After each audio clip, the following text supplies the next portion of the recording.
Franklin Montgomery Sarver Jr. Could you And spell your last name? Sarv as in Victor, E-R. Mm-hmm. And I was born in Herrick, Illinois, Herrick? Herrick, Illinois, Uh-huh. on September the 21st, 1928. So it was just 1 year before the Great Depression. Yes. So must be very hard when you were growing up, right? Not for me, no. Oh, My dad had a good business. He sold hunting hounds. hunting hound, yes. People could take these hunting hounds and they could catch game and sell the fur. Uh-huh. So it was a good business there all through the Depression. Even during the Depression. Even during the Depression. That's how some people, the only way they could make cash. And some people needed cash to get the basic condiments from the store. What a lucky. Huh? Yes, Wow. Just- So great.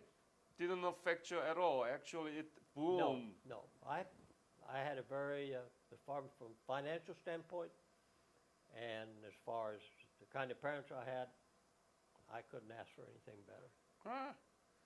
So tell me more, a little bit more about your parents, your father, the family business, and your siblings. No siblings. No siblings? You are Nope. the only son. I'm the worst and the best. So, well, my father was rather, he was strict in his own way. Uh-huh. My mother, she was strict, and my mother really did most of the discipline, and she was not one to spare the rod in any sense of the word. She was very quick to respond Mm-hmm. on anything that didn't suit her, and so forth. Being an only child, I learned how to do everything but bake. I didn't bake a chicken, but I could cook, and I could clean house, and so forth. So you were not spoiled at all as only son, only child. No, I don't think so. Oh. I did all those things. I worked in my dad's office in the evenings, and I'd get my lessons, and then I'd work there till 9 o'clock. Then my mother said, bedtime. And they would go ahead and work, like in the fall, when you're really busy in the fall, because that's when hunting season Yeah. comes about. And so I did that a lot. From the time I could read and write until, you might say, I was about 18, somewhere along there. Business kind of faded after, let's see, 46, about 50. Mm-hmm. The business started fading some. But Mhm. my dad, he was frugal in the sense that he, took care of his money and everything. And so as the business died down and so forth, he still had money to live. Very good. Yes. Yeah, I did interview so many people, so many Korean War veterans, and all of them were really, really in a miserable situation around the time the Great Depression. Absolutely. A lot Yeah. of people were. Yeah. In fact, my dad, I know, helped people in numerous ways and stuff. It was hard days at the time. Yes. So tell me about the school you went through. Herrick High School. Herrick High. Herrick Grade School and High School is just a small, very small school. My graduating class was about 20, something like that. It's a small village of 400 and downstate Illinois. So it was, had a good time. I didn't have the challenges that I should have had in high school. And so when I went to college, not knowing how to study because I'd made good grades without studying, it didn't work out for me. What year did you graduate? 46, 1946. yes. And then where did you go to study in college? What college? University of Illinois. University of Illinois. Yeah, Ah. I went that summer. Because, see, the war was over. We knew that with the GI Bill, there would be a lot of veterans coming back to go to school. And I needed to get my name on the list and going to school. What do you mean in 1946? You got the GI Bill? How? The government passed it. No, but you are not soldier. I'm not, no, I didn't say I got it. Oh, okay. I'm saying Other others, soldiers. see, others would be coming in, from the and World if War I II. waited till fall semester, my chances would have been might have been a little slim Right, getting in. right. Now, there's other colleges in the area, but that's where my folks wanted me to go, so Mhm. that was the whole plan. So as soon as school was out, a few days later, then I was gone. What did you study? They wanted me to study pre-med. And I had They- absolutely no background for that.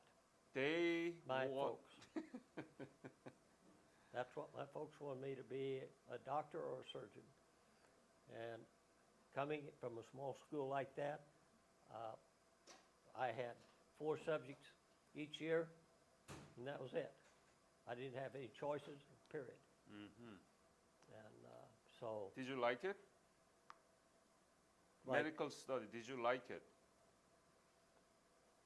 I didn't have a chance to really find out because I couldn't do the job. I didn't know how to study or anything, and they had plenty of people there wanting to go to school, and after 3 semesters, then I just dropped out. Why? You didn't like it? No, I wasn't making the grades. Hmm. Huh, so you didn't like it actually. I wasn't happy about the grades. I wasn't happy about the fact that I didn't know how to study and there wasn't any resources there Uh-huh. at that time. I know things are much different today. They provide, colleges provide those resources if you need them. But that time, I never saw any whatsoever. So what did you do then after three semesters? What did I do then? Let's see. My folks had bought a grocery store, general grocery store. Mm-hmm. And I went to work there and eventually run it Ah. for a few years. Got married during that period of time. So that was what you were doing when the Korean War broke out? Yes. Hmm. Yeah. How did you come to know of the breakout of the Korean War? Was in the news. Newspaper? It was in the news, yeah. Mm-hmm. And radio, news, TV. Yeah, they had a TV then.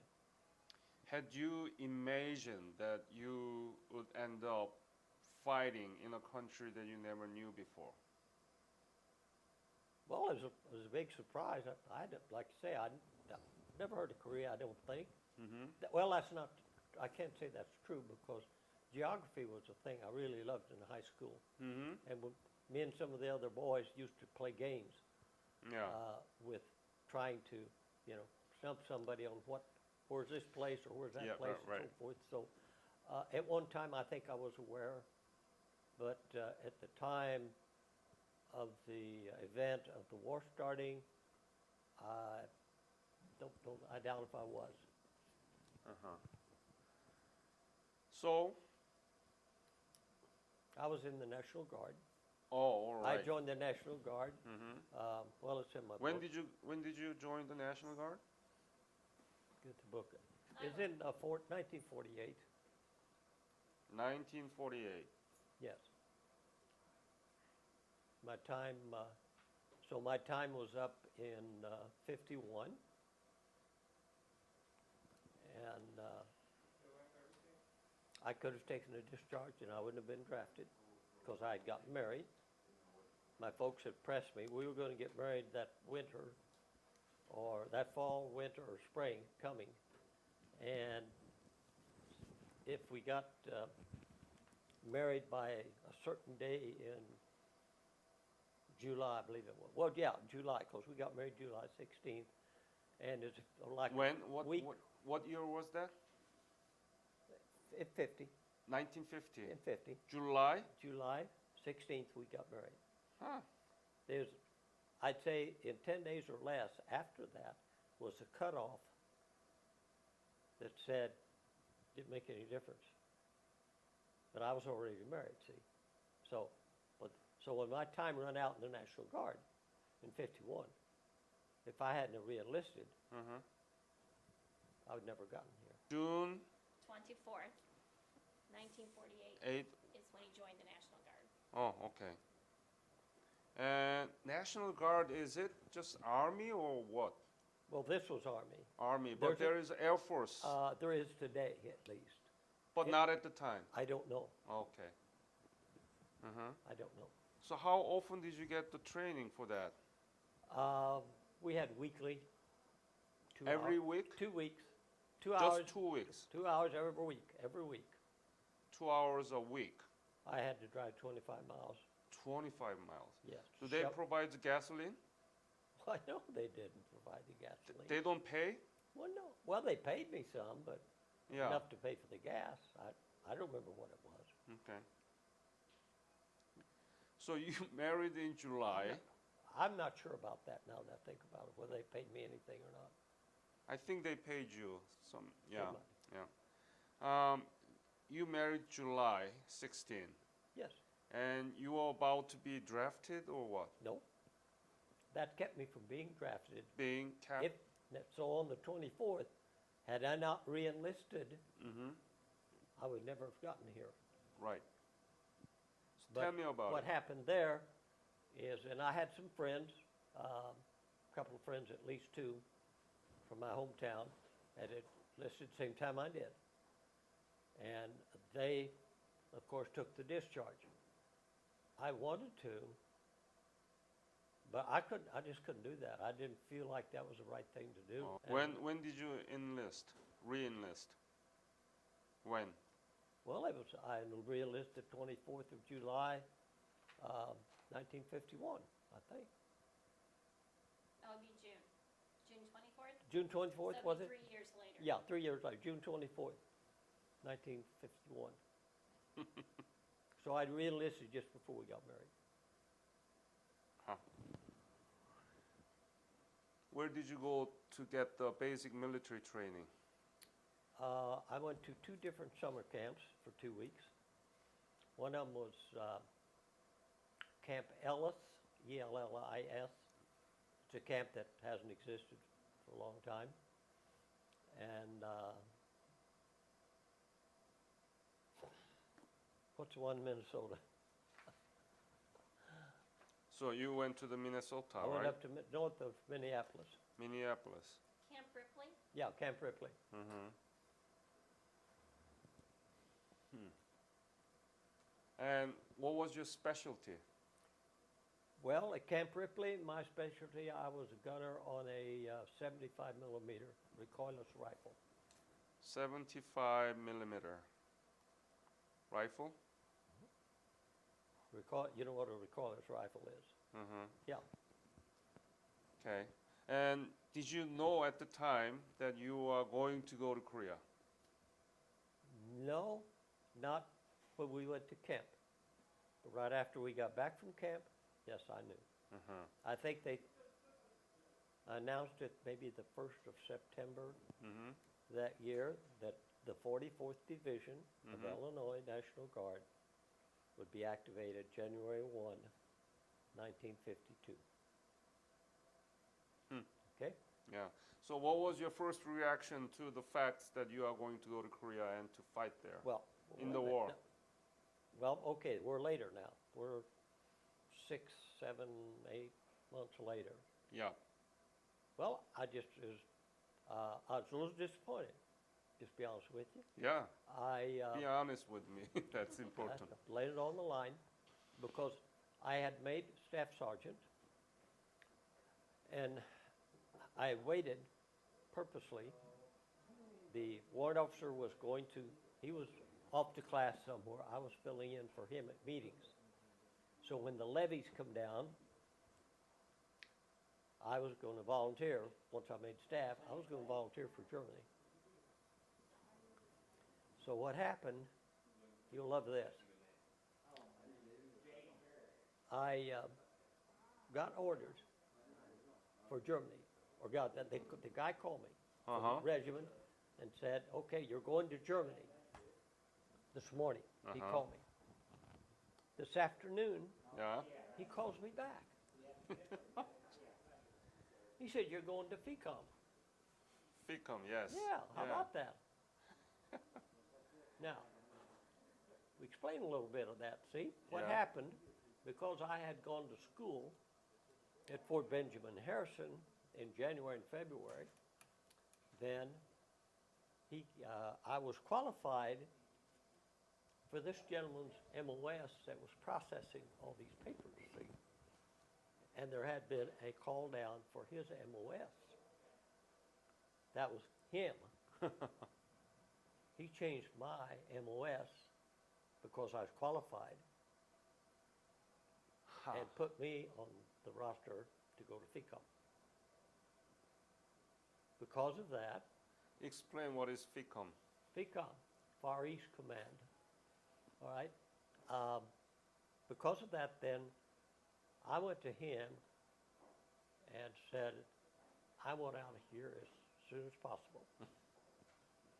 I was told, earlier than that, I was told I would leave Saturday, and this was like Wednesday. I left Thursday afternoon. He cut me the orders for me to leave 2 days earlier. So I was home in about 26 hours or less before my leave actually started. What was your wife's reaction? Well, she wasn't happy. That's about all I can say. I don't remember him saying particular anything. Just kind of go with the flow, I guess we'd say. I don't know. How would you say? You think she did? I think that she would have thought that it was your duty to go Yeah, I think so. because you were in the National Guard, Yes. and then she would have just said, "That's I mean, she would have been afraid." Yeah. Well, my folks were very upset Yeah. because I Only didn't- child. my wife was not pregnant, and Your wife's what? was not pregnant, Uh-huh. and I was not about to get her pregnant because at that time, for a woman with a small child, it was difficult. Yeah. And I talked to her about that, and she agreed with me then.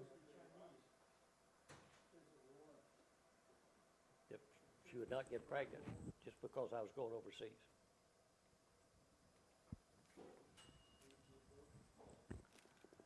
Yeah. So when did you leave for Korea? Golly. Around the first of November, somewhere in that area. 1951. 52. 52. I went on to active duty January 52. Remember I said, Oh, yeah. Okay. Yeah. Where did you go? What was the port that you left? Seattle? well, let's say, what? It was Stillman, so that would be, would you say San Francisco? San Francisco? Okay.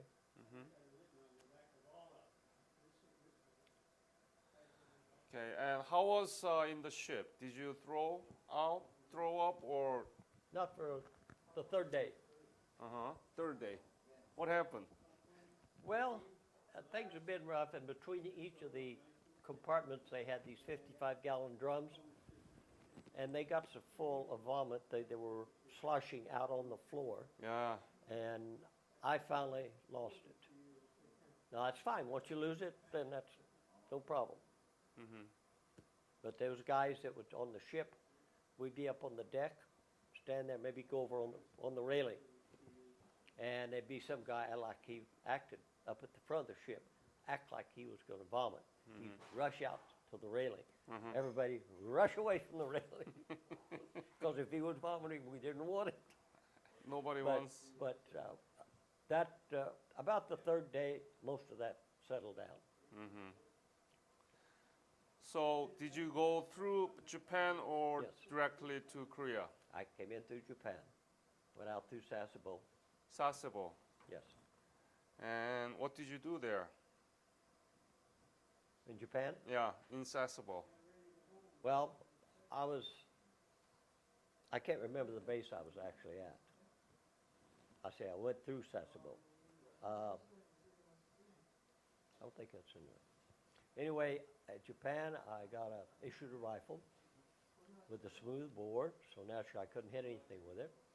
I borrowed the guys next to me because it was okay, and I qualified on that real easy because I didn't intend to use that rifle to begin with. And I expected to be assigned to what I was qualified to do. And so then they moved us over to Sasebo. We caught a boat over to Busan. We go in there. It looks like Christmas. Was it around the Christmas time? No, it was November. November, But still the November. The Yeah. harbor was all lit up. Yeah.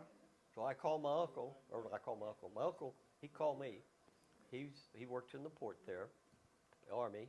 He was transportation, major in transportation. What port? Busan. Your uncle was there? Yes. How come? I guess to help me going up the, I don't know. The Army just sent him there. He was, his He uncle was in- was in the my Army uncle- career. My uncle had been in since 50, Oh. about 50 or 51. They took him in illegally. So He your wasn't uncle was also participating in the supposed to- Korean War? He wasn't supposed to be drafted, but that was the reason. They drafted him. They apologized to him and said they wouldn't do it again. Ha ha. Your uncle was in Busan. My uncle was in Busan, transportation. He called about 5 o'clock in the morning. I heard my name on the PA system in the boat. I went up on top. First thing I said, I thought we were at war. And he said, what do you mean? I said, I come in here last night about 11 o'clock. It was lit up like Christmas. That's not war. He said, well, we have a gentleman's agreement that if we don't bomb the Yalu River, they won't bomb down here. I said, they couldn't bomb down here if they wanted to because we got control of the air. That was kind of the end of that discussion. Did he send you any letter when he was in Korea before you went He there? might have written my mother, Mm-hmm. but not, or his sister, in other words, but not me. Wow, this No, is... I don't know that he wrote that much. He was married then and had 2 children. 3. Well, he had 2, but those 3 showed up. Wow. What? You're lucky because you met your uncle in Busan, you know? Well, I went back down, saw him again. You know, I just didn't leave him hanging there. So, tell me about it. From Busan, where did you go? I took a train up to Chuncheon. Cheongcheon? Hmm? Chuncheon. Chuncheon. Yeah. You spell it a little different now. I was, after a few days there, it was cold. I volunteered to work in the office because I knew they needed help. So I was able to work inside where it's nice and warm.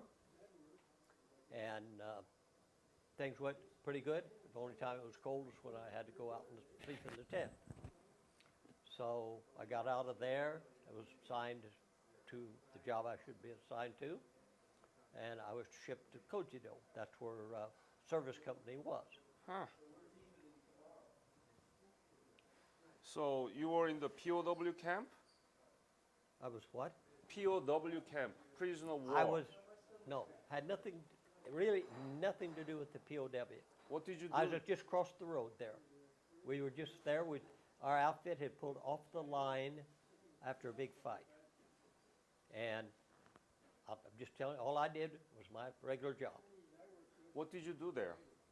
I was assigned to be the sergeant in charge of enlisted men's pay. Uh-huh. I had 2 men working for me. Uh-huh. We lived in tents right across the road from the POW camp. Uh-huh. And like Mel mentioned earlier today, we had to, at Christmas time, we had to practice with our rifles. Not that we did any firing, but we would practice going to our position along the fences and so forth. Mm-hmm. And for a period of time around Christmas, we slept with our rifles in our sleeping bag. How was life there at Kojedo? Tolerable. You know, being new to Army life, in a sense, not new totally, but overseas, new place, knew nothing about it. We weren't allowed to go anywhere, naturally, there on there, because there's prisoners running loose on the island. And so therefore, I stayed inside. I never left the compound. I was just there 2 months. Where did you sleep and what food did you eat? Had, well, just regular Army food, Regular Army food, Hot hot food. meal. hot meals, yes, yeah. We had tents, no heat, so we stayed in the offices till time to go to bed. Now, tell you a little interesting story there. No stove at all in the tent when you sleep? No, we had an officer of the day that came into our tent one night, and it was a board kind of crate, these pallet crates things for the floor, and he come stomping through there. We were just about asleep. So me and two of my buddies, we made it up that the next night he did that, one would put the flashlight on him, the other one he'd yell, "Who goes there?" and I would pop my rifle bolt. He didn't come back in our tent anymore after the whole week. Now he just had assignment for the week, but he was just that type of person.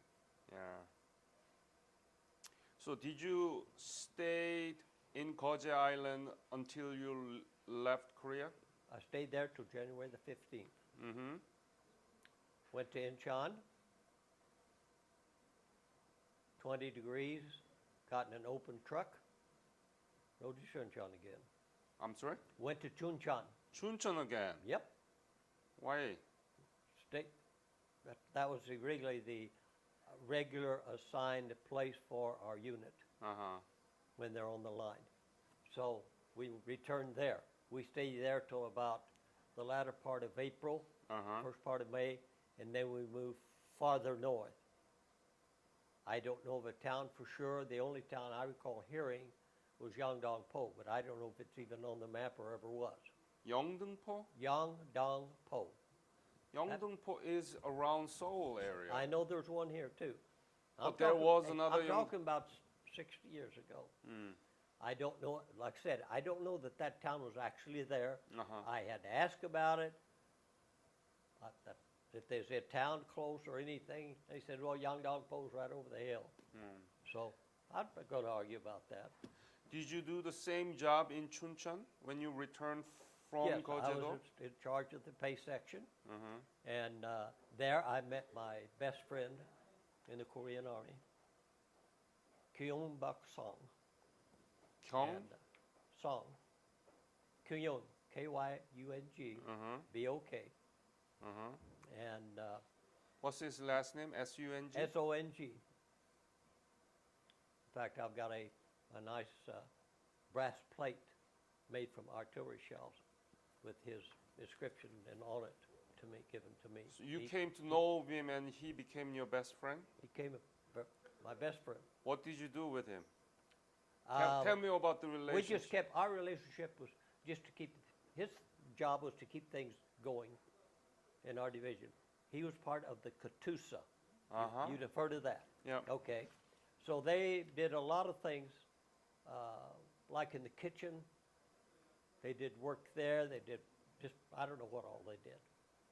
That wasn't any of my business in a sense. But Johnny was in charge. Johnny slept in our tent and everything.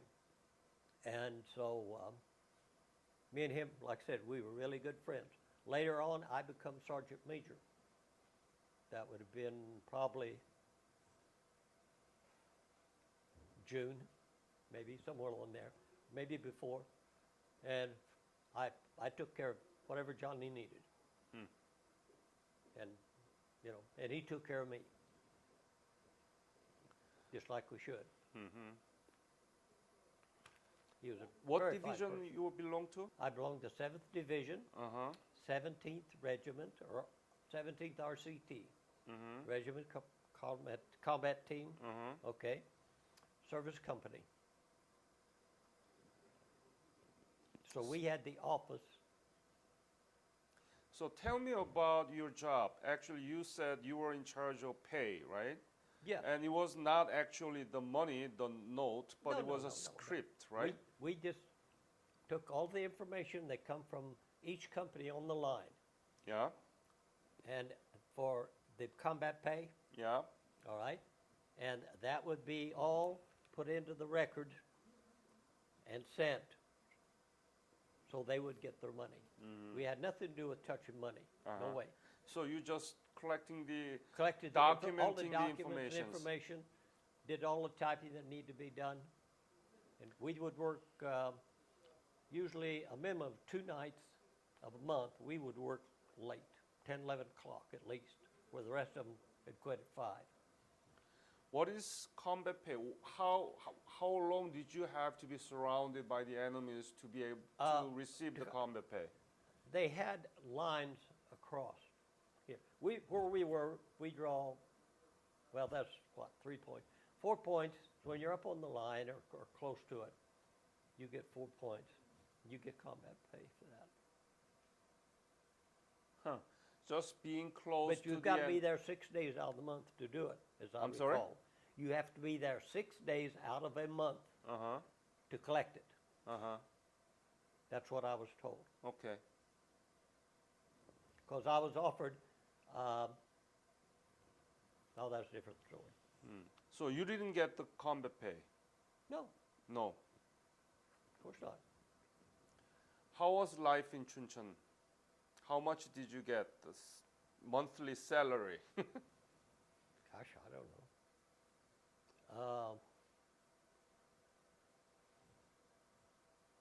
I don't know. I probably had, I'll say it this way. I probably had about $800 when I went home Uh-huh. on my paycheck. I drawed $20 a month. That took care of whatever I need, soda or whatever I wanted, could get from the PX. Mm. Now, when I went to Japan, that was a whole different story. I took several hundred there. I spent some money in Japan. Did you have a camera at the time? Part of the time, and then I lost it. And I've got few pictures I've got really from a friend. Mm-hmm. Do you have many pictures? Not many, no. I have some. Okay. So tell me about how you keep in touch with your wife while you were there. I basically wrote her a letter every day. Every day? Yes. Now, it may just say, I love you, but I wrote a letter. I'll put it this way. I tried to write a letter every day. Hmm. I'm not saying I did, but I come very close. What was the most difficult thing for you to serve in Korean War? Being away from my wife. Yeah, it's very hard. Totally. Were there any Korean except Johnny, Korean boy or houseboy? Well, there was other Busboy. houseboys in the other tents all had them.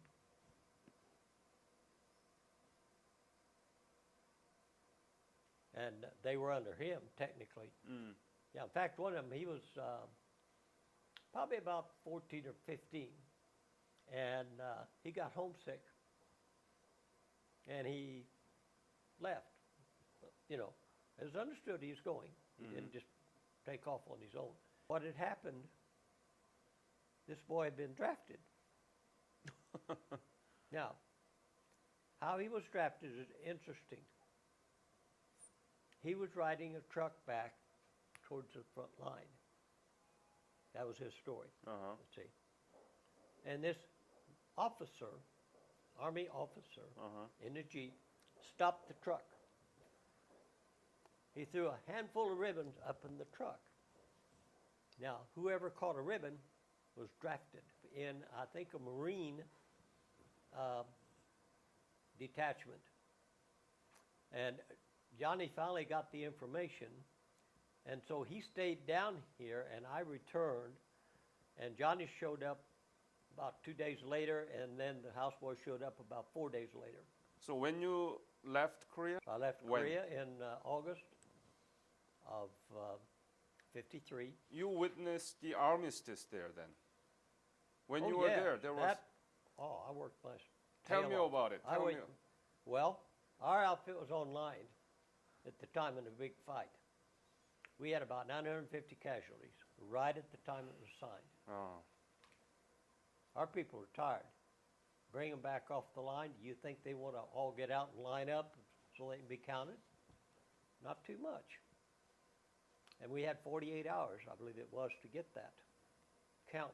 Mm-hmm. And so they, and I say they, the company commanders, it took the first 24 hours, didn't get much of anything, but they cooperated, and we got the information and passed it on to the right people. And I think then, because of the signing, is the reason I went home as early as I did. But I didn't expect to go home till, say, first of the year. In spring of '53, we were not getting any prisoners to interrogate Right. for a variety of reasons, which I'm going to leave that to you and think about that. So they offered a week R&R in Japan Yeah. for a prisoner. So What do you mean for prisoner? Meaning that if you capture prisoner alive, alive, then you are. then you're going to get a week in Japan. Oh, that's a special bonus, huh?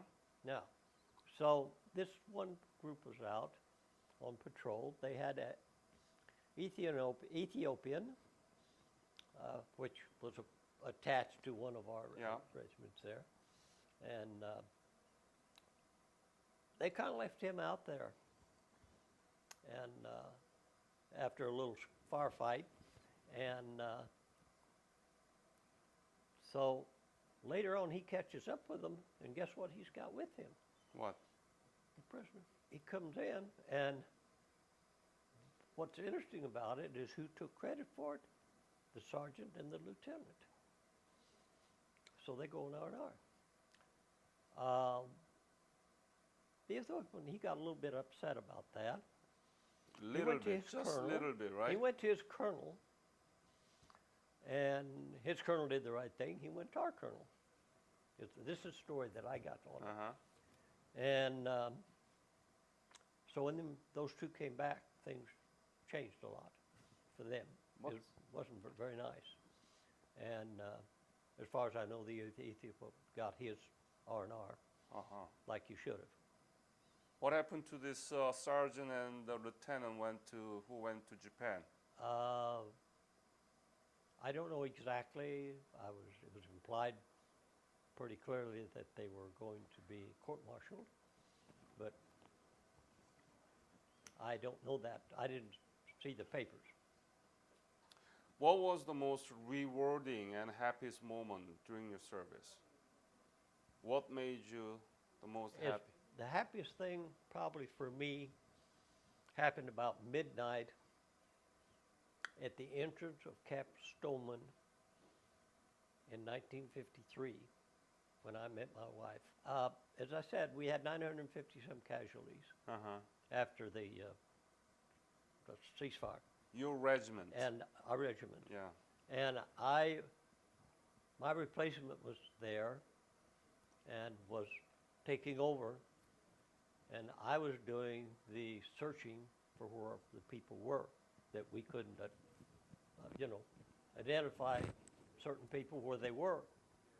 And I got down to only one person that I could never get any identification.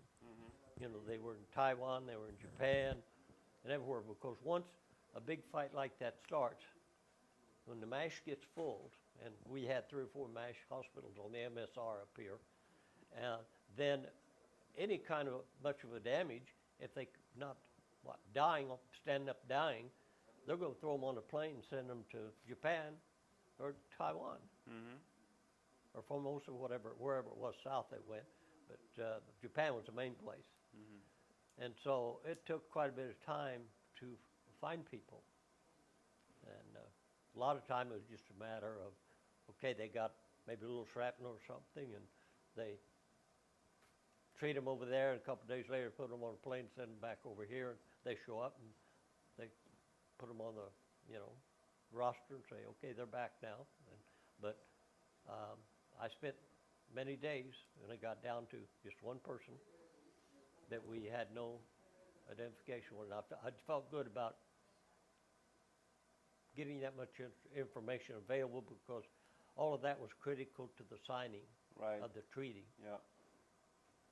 Every bit as far as people available, for combat, et cetera, and so forth. That, like I said, that's why I think I went home early than I should have, because they need to cut the forces. Have you talked to yourself that what the hell am I doing here during your service?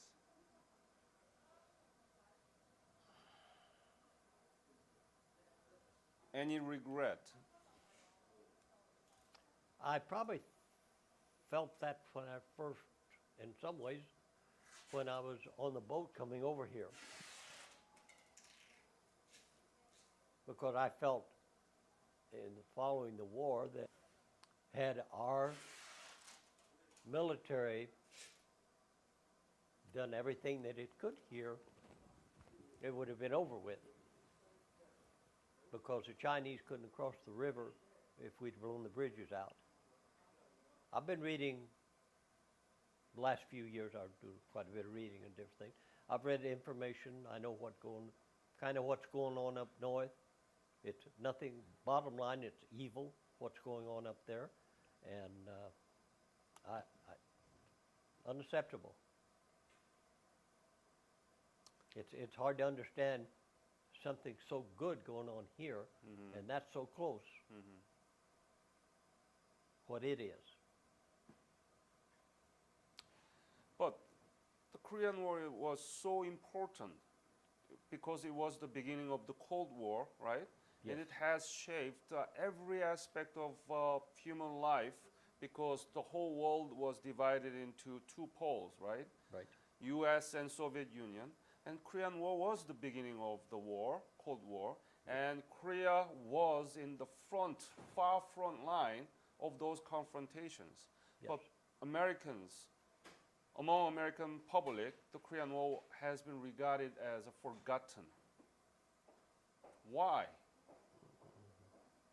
Probably because of Vietnam. Vietnam lasted a long time. There was a lot of resentment, a lot of demonstration, and so forth over Vietnam. Now, when I returned to San Francisco in '53, there was basically no one meeting the boat. No one? Nobody. Your wife wasn't there? She couldn't make it. She couldn't make She was it. a few hours late. And so there wasn't anything going on then, but I know Vietnam was very radical.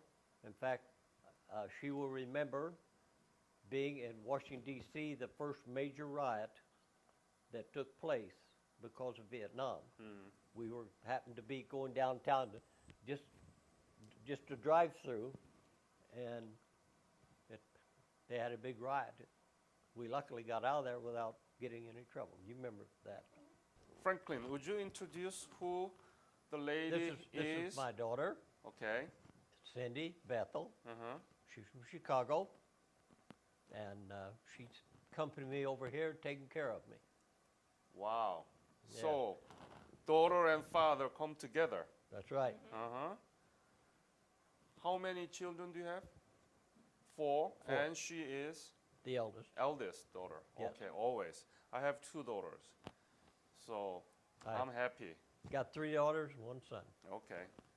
So, tell me, Cindy, has he ever talked about his service to you? Not much, really. He got involved in the Korean War Veterans Association a few years ago, maybe 10 years ago. And since then, he's talked a little bit. But up until just a very few years ago, I knew he had gone. I knew the story of him and my mother, and him being in the Army and in Korea, but not very much else. No detail. Why you didn't talk about those? Well, there wasn't anything I felt to talk about. He was born, 3 years later? Yes. 3 years later. And war was out of my mind. I wasn't in the Guard or anything, even though at that time, when I got my discharge in 54, February 54, I had 8 years that all I had to do is write a letter, and I'm back on active duty. Did you know anything about Korea before you came? Yes, actually. This is first time, right? This is my first time in Korea, Uh-huh. but I actually work with someone who is from Korea. Tell me about it. Um, What kind of work is this? I'm a microbiologist Microbiologist. in a hospital at the University of Chicago. Ah, And my friend, oh, Dad says I need to tell you I'm a supervisor. okay. Okay. And we have several people from other countries working in our lab doing microbiology work. Uh-huh. And one of them is from Korea, Ah. Kay Lim. So you came to know about Korea through him? Kay, her. Her. Yeah. So I known of Korea because I knew my dad was here, but then I did know a little bit more about Korea because Kay would bring Korean food when we would have get-togethers. And I think one year we had something where people wore ethnic dress, and so she wore her hanbok. Ah. Yeah. So you knew before, but when you come with your father to a country that he fought 60 Right. years ago, what is your feeling here now? I was really surprised. I mean, I knew that Korea was very technologically advanced, but I was surprised at how hilly and how green and how pretty much every square inch is used. You know, in the United States, we have large areas that are relatively unused or don't have people living on them. And here it seems that everything is, you know, there's something everywhere. But yet you have a lot of parks and places, you know, for people to go and walk. The South Korea is just a little bit bigger than the state of Indiana. It's a small country. 70% made up of mountains. So what do you think about your father's service? I'm proud of my father for having done that. Mm-hmm. And he, you know, it was very difficult for him to leave his wife, my mom, and also too his parents would have been very difficult to deal with, having known them myself. Yeah. You know, I'm sure they were very unhappy with him going, and but yet he did the patriotic thing and went anyway. I think Korean War veterans are the substance and the foundation that actually link this to country the closest. We are the seventh largest trading partner. There are still U.S. forces in Korea, right? Yes. Oh, yes. Yeah, we are the strongest ally to each other. About half of that book is directly related to the war. Uh-huh. The other half of the book is the Korean veterans, the inauguration of the, in 95, of the monument in Washington, D.C., and then there's a couple sections in there I copied off the internet about Kojido Okay. that I didn't know. My friend that I say my friend now, that I contacted that was stationed there, provided me quite a bit of information about Kojido, but I found more and I put it in there Okay. so they'd understand that there was a lot of really bad things happened in Kojido. Yeah, I think your publication will give us a lot of history and we'll learn from it. That's I put every picture, Everyone you have is in there. forms, all the forms and everything, discharges and all that kind of stuff. And the medals, I've received 3 medals from Korea from the first time that they offered medals. And then another time, then 3 years ago, I got one, which is what they were offering here. Ambassador Peace Medal. I got that one 3 years ago, and then I got the round, whatever you call it, that was given away last year. Yeah. Beautiful Yep. medallion. That was beautiful. I want to thank you. I'm so happy to see both of you, okay, daughter and father together to come to a country that he was fighting 60 years ago and see the outcome of it. It's a very good thing that came out of his service. Thank you very much. You're welcome.